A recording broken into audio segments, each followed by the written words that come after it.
Take a look at these shelves. To most people, they're just shelves. But to me, this represents the couple hundred of dollars I did not spend at the store, and the satisfaction of hearing my wife say, "Dang, that looks pretty good."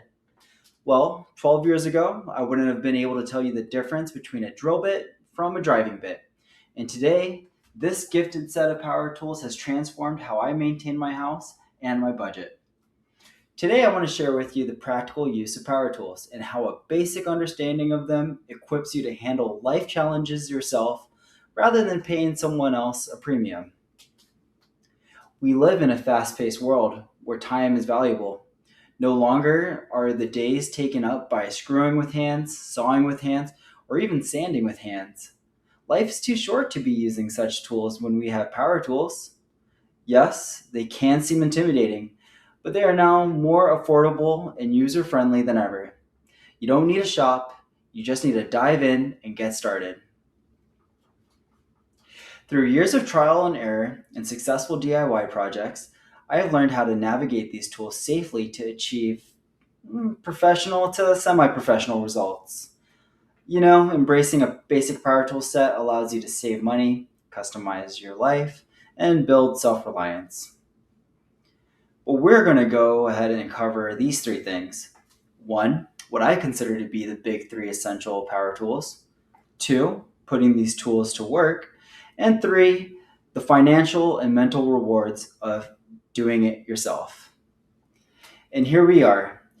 These are the three I would like to suggest to everyone to start off with. We have the drill. This creates holes and fastens things together. We have a saw. This cuts down materials to the size and shape that you need. And this is the sander. This takes any build to a more professional finish. And with these tools, I must emphasize that these things demand respect.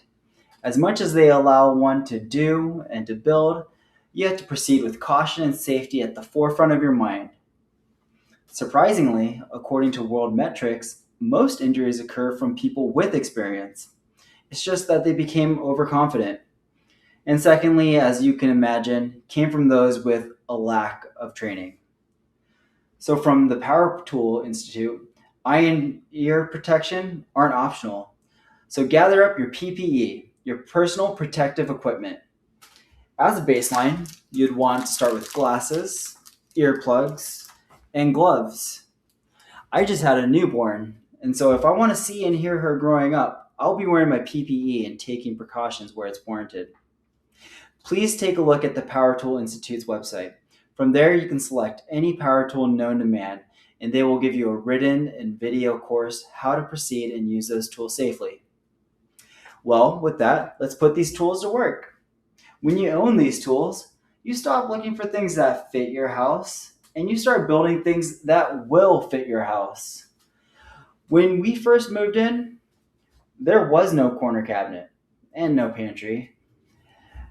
I could have lived with it. But when you have a wife or a significant other, you might need to do some home improvement to keep things smooth sailing.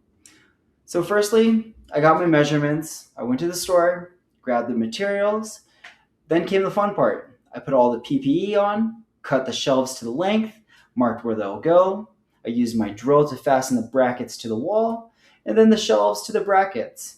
And lastly, I took that sander and gave it a nice finished surface.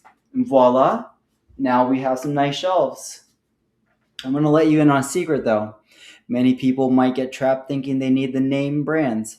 You absolutely don't need them. Success in this isn't about having fancy and expensive tools.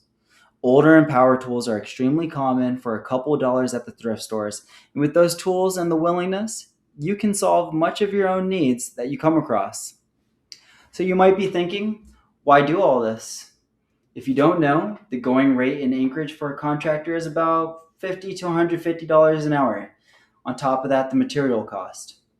Economically, by doing a 4-hour shelf project yourself, you've essentially saved the amount of money that went to your tools, material, and you got a little extra. Now, with that next project, you only need to pay for the material. Not only is it economical, but as mentioned by Just DIY's article on the DIY psychology, The doing it yourself approach brings about a creative expression and a sense of self reliance. That I built it feeling becomes a major dopamine release, and you stop becoming a passive homebody observer to one who's enabled to change the very environment you live in. In summary, by investing in a basic power tool set and taking the time to learn, you unlock the ability to save money, create solutions, and find joy in doing work with your hands. We've looked at the essential starter kit, the importance of safety gear, how these tools can create custom pieces, and the financial psychological benefits. Next time you see a broken fence panel or even an empty wall that could use a shelf, don't dish out the cash oh so fast. Consider applying the information we went over today. Maybe it's not so much about building the shelf that you want, it might be about building your own confidence. And with that, have fun with it and stay safe.